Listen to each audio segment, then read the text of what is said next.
அனைவருக்கும் வணக்கம். தருமபுரி மாவட்டம் தண்டுக்காரன்பட்டி கிராமத்தை சேர்ந்தவர்தான் குழந்தை. 12ஆம் வகுப்பு வரை மட்டுமே படித்துள்ள இவர் விவசாயம் செய்து வருகிறார். இவரது மனைவிதான் மாதம்மாள்.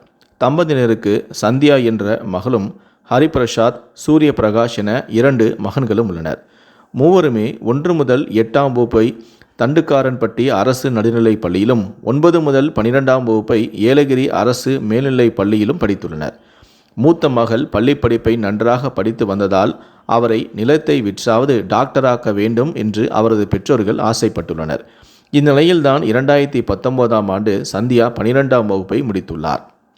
நீட் தேர்வு தேர்ச்சி பெற வேண்டும் என்ற உத்வேகத்துடன் சென்னையில் உள்ள நீட் கோச்சிங் சென்டரில் மகளை சேர்த்து படிக்க வைத்தார். ஆனால் அம்முறை அவர் நீட் தேர்வில் தகுதி பெறவில்லை. அவரது டாக்டர் கனவை கலைத்து கொண்டு தருமபுரி அரசு கல்லூரியில் சேர்ந்தார்.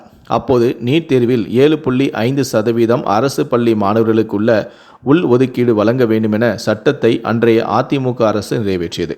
இதனால் மீண்டும் உத்வேகம் பெற்ற அவர் வீட்டிலிருந்தே நீட் தேர்விற்கு படித்தார். அந்த சமயம் கொரோனா லாக்டவுனால் கல்லூரிகளுக்கு நீண்ட விடுப்பு வழங்கப்படவே அதனை தனக்கு சாதகமாக்கியும் கொண்டார். விடாமுயற்சியுடன் படித்து நீட் தேர்வில் தேர்ச்சியும் பெற்றார். 7.5% உள் ஒதுக்கீட்டில் கரூர் அரசு மருத்துவக் கல்லூரியில் சேர்ந்து அவரது மருத்துவ கனவை நிறைவேற்றினார். தற்போது 3ஆம் ஆண்டு MBBS படித்து வருகிறார் சந்தியா. இது குறித்து ஏலகிரி அரசு மேல்நிலைப் பள்ளி தலைமை ஆசிரியரான தங்கவேலு கூறுகையில், மூவருமே தங்கமான பசங்க. சென்னையில் நீட் பயிற்சிக்காக 1.5 லட்சத்தை அவரது அப்பா செலுத்திவிட்டார். ஆனால் சந்தியா 2019ஆம் ஆண்டு நீட் தேர்வில் 165 மதிப்பெண்கள் மட்டுமே எடுத்தார். அடுத்த ஆண்டு 7.5% முன்னுரிமை இடஒதுக்கீடு அறிமுகப்படுத்தப்பட்ட போது அவரது ஆசிரியர்கள் அவரை விண்ணப்பிக்க ஊக்குவித்தார்கள். 2020ஆம் ஆண்டில் வீட்டிலிருந்தே நீட் தேர்வுக்கு தயாரானார். நாங்கள் அவளுக்கு புத்தகங்களை வாங்கி கொடுத்தோம். தேர்வில் தேர்ச்சியும் பெற்றார் என்று அவர் கூறியிருக்கிறார்.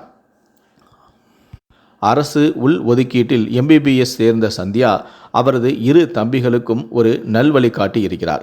பயிற்சி வகுப்புகளுக்கு செல்லாமல் வீட்டிலிருந்தே படித்தே மருத்துவ கனவை சாதித்த அக்காவை ரோல் மாடலாக்கி கொண்ட தம்பிகள் வரிசையாக அடுத்தடுத்த ஆண்டுகளில் நீட் தேர்வினை துணிச்சலுடன் சந்தித்தனர்.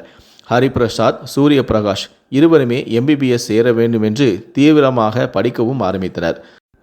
மூவரது முயற்சிக்கும் அரசு பள்ளி ஆசிரியர்களும் ஆதரித்து தோள் கொடுத்துள்ளனர். ஹரிபிரசாத்தின் பயிற்சி செலவுக்கு ஏலகிரி பள்ளி ஆசிரியர்களை ஒன்று சேர்ந்து நிதி திரட்டி நீட் பயிற்சி மையத்திலும் சேர்த்துள்ளனர்.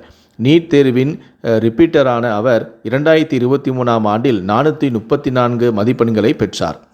கடந்த 2023-24ஆம் கல்வியாண்டில் நீட் தேர்வில் தகுதி பெற்று சேலம் அரசு மருத்துவக் கல்லூரியில் ஹரிபிரசாத் மருத்துவ படிப்பில் இணைந்திருக்கிறார். அதேபோல சூரிய பிரகாஷும் அவரது பள்ளி ஆசிரியர்களின் நிதியுதவி அளித்ததுடன் பயிற்சி வகுப்பில் சேர்வதற்கு ஒரு அறக்கட்டளையின் உதவியையும் பெற்றனர். கடந்த ஆண்டு நீட் தேர்வில் 250 மதிப்பெண்கள் எடுத்த நிலையில் இந்த ஆண்டில் நீட் தேர்வில் 545 மதிப்பெண்கள் பெற்று கரூர் அரசு மருத்துவக் கல்லூரியில் சேர்ந்து அக்காவுக்கு ஜூனியர் ஆகிவிட்டார். ஒவ்வொரு ஆண்டும் எங்களது பள்ளியிலிருந்து குறைந்தது 2 மாணவர்களாவது மருத்துவக் கல்லூரிகளுக்கு செல்கிறார்கள். 2015ஆம் ஆண்டு முதல் இதுவரை 12 மாணவர்கள் மருத்துவக் கல்லூரிக்கு சென்றுள்ளனர்.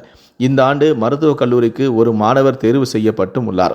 2 மாணவர்கள் PTS சேர்ந்தும் உள்ளனர் என்று பெருமையுடன் நாளிதழ் ஒன்றில் அளித்த பேட்டியில் பகிர்ந்திருக்கிறார் தலைமை ஆசிரியரான தங்கவேலு. அரசு பள்ளியில் படித்த ஒரே குடும்பத்தை சேர்ந்த மூவருமே அடுத்தடுத்த ஆண்டுகளில் நீட் தேர்வில் தகுதி பெற்று MBBS சேர்ந்து பள்ளிக்கு பெருமை தேடி தந்துள்ளனர். அதேபோல விவசாயியின் பிள்ளைகளை மூவருமே மருத்துவ கனவை நிறைவேற்றியிருப்பது அந்த கிராம மக்களிடையே மிகுந்த மகிழ்ச்சியையும் ஏற்படுத்தியுள்ளது.